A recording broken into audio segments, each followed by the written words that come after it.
Elliot Goldman arrived home an hour before his wife, Hannah.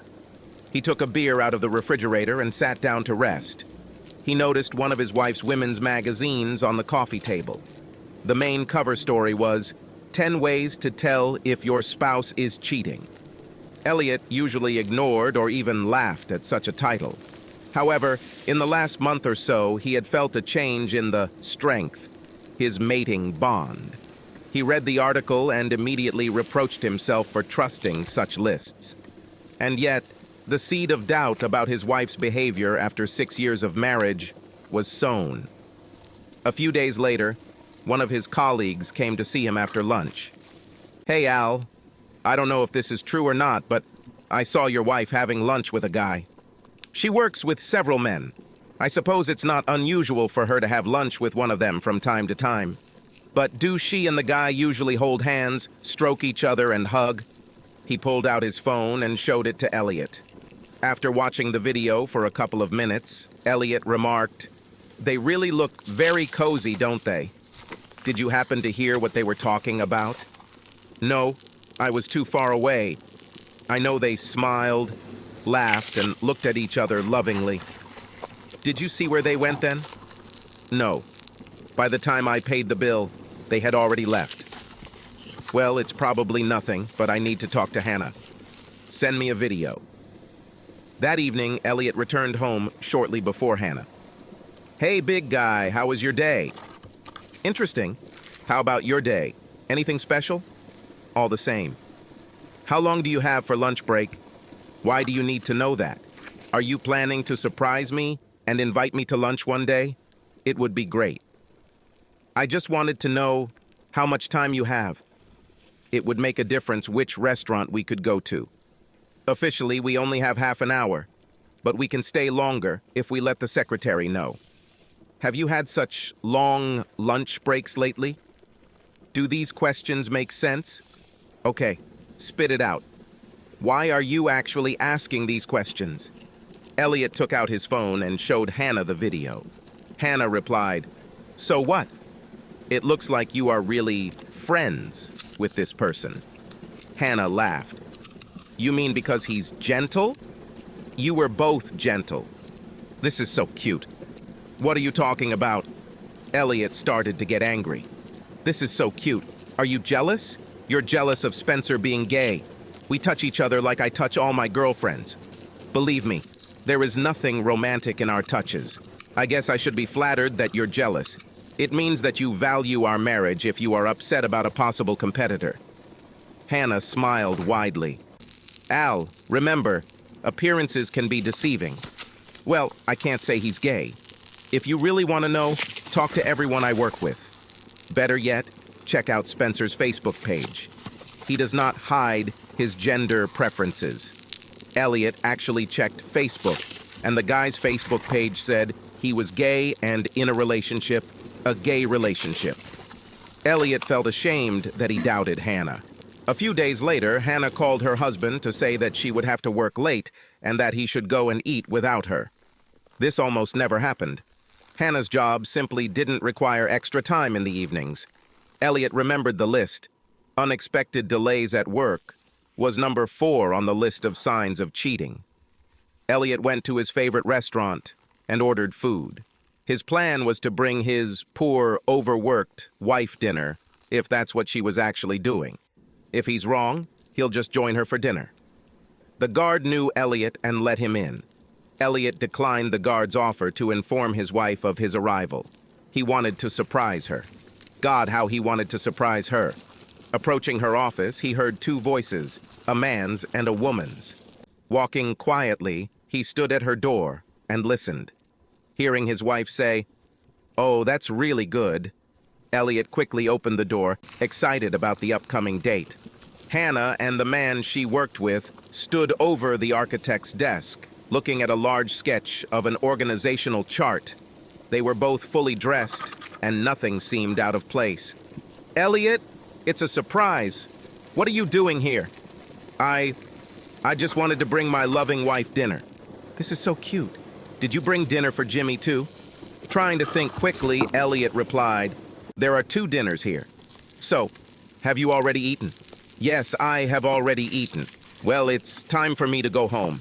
See you at home. Sorry to barge in. Jimmy, I want to see my husband off. I'll be back in a second. They headed towards the elevator. As soon as the door closed, Hannah became angry. Sorry, but I don't believe in a good husband. You've never done anything like this before. Enter my office without even knocking. If this has anything to do with your stupid jealousy again, we may have problems. We'll talk when I get home. Sufficiently scolded, Elliot expected a scandal. It all started before Hannah even took off her coat and hung it up. At first, I thought it was cute that you were jealous of me at lunch with Spencer. And now you're checking on me because I had to work late? Jimmy asked me if you're always so suspicious. Elliot, this is getting more than annoying. If you think I'm making fun of you, I want to hear it now. She stood with her arms crossed over her chest and frowning. Well, the fact is that I love you very much, and I know that other men appreciate your beauty just as much as I do. I always considered myself so lucky to be married. I find it hard to believe that other men don't hit on you. I'm afraid you like it. What nonsense. Well, other men hit on me. Not that often, but sometimes. But that's not the problem. The problem is that you think I can actually respond to advances. Are you really that insecure about our relationship? If so, then I advise you to immediately get this nonsense out of your head. Yes, darling. I'm sorry. Please don't be angry with me. I love you so much. Well, you won't be able to love me in bed tonight. You need to sleep in the guest bedroom tonight, although I hope you don't stay up all night figuring out what you need to do. Hannah headed to the bar and poured herself a drink. Elliot went to get the guest bedroom ready. It was cool in Goldman's house that night. Elliot was glad that Hannah didn't seem so upset this morning. Elliot, I'm so sorry I left you last night. I'm just disappointed that you seem to think about me and my possible betrayal. Look, I take my marriage vows very seriously. Since we got married, I haven't contacted anyone and don't plan to. You can't seem to understand that appearances can be deceiving. Moreover, I have never doubted your commitment to our marriage. I suppose I can expect the same. I just don't understand why this isn't the case. Having made this statement, she shed tears. Elliot felt miserable. Sorry, honey. You helped me come to my senses. Please forgive me. I won't doubt you anymore. Hannah walked over and kissed Elliot. Let's leave all this talk about espionage and adultery in the past. Our marriage is too important to us to sabotage it by mistake. Remember, we will soon be adding little ones to our family. We cannot raise children in an atmosphere where one of us does not trust the other. It's enough for today. See you at dinner, and I won't work late. She smiled slyly. Over the next few days, Elliot went out of his way to do things he hoped Hannah would appreciate. Flowers, candy, chocolate, nuts, and caramel bars, and taking her out to dinner.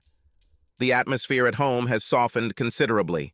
One evening, Elliot was balancing his online account and his online credit card account. Everything seemed fine until he got to the account for his joint credit card with Hannah. We paid for 3 days at a local 2-star motel. He realized that these 3 days were the days of his business trip.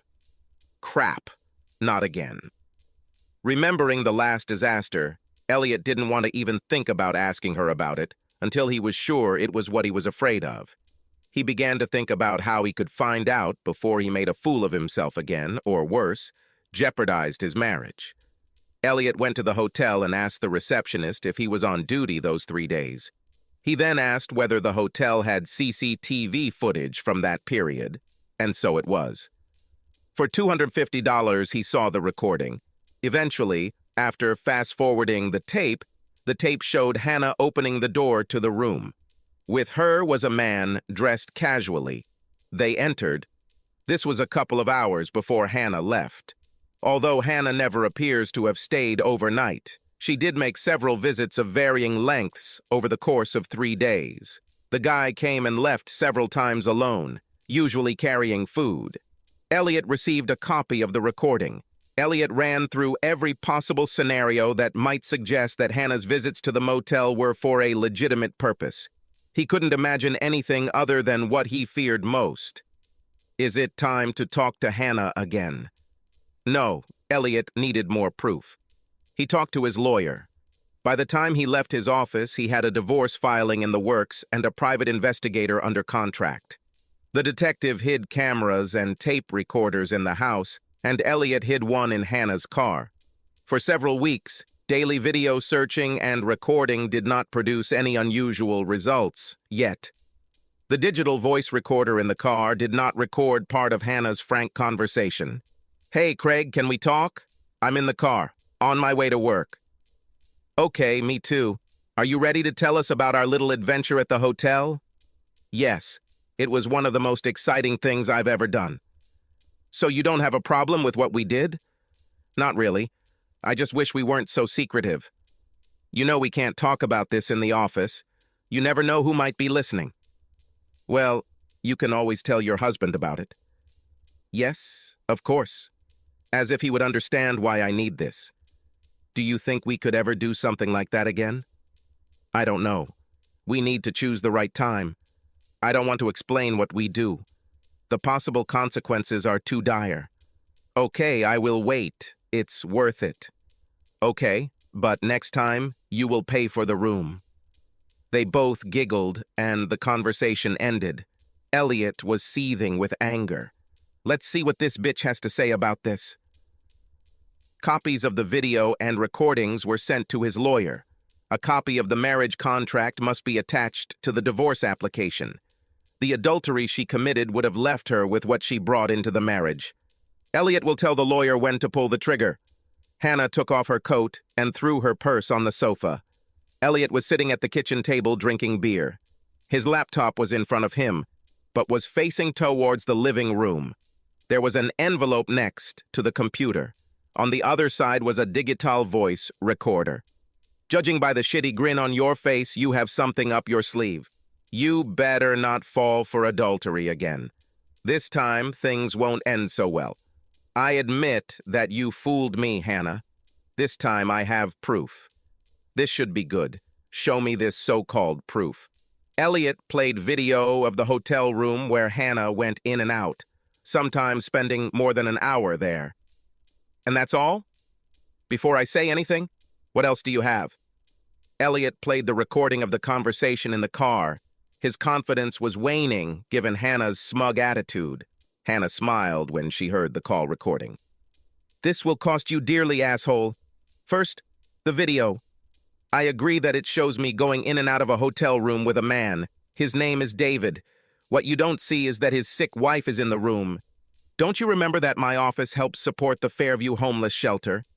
David and his wife used their time at the shelter just as they began to get back on their feet. The shelter agreed to pay for 1 week in a motel. They needed more time.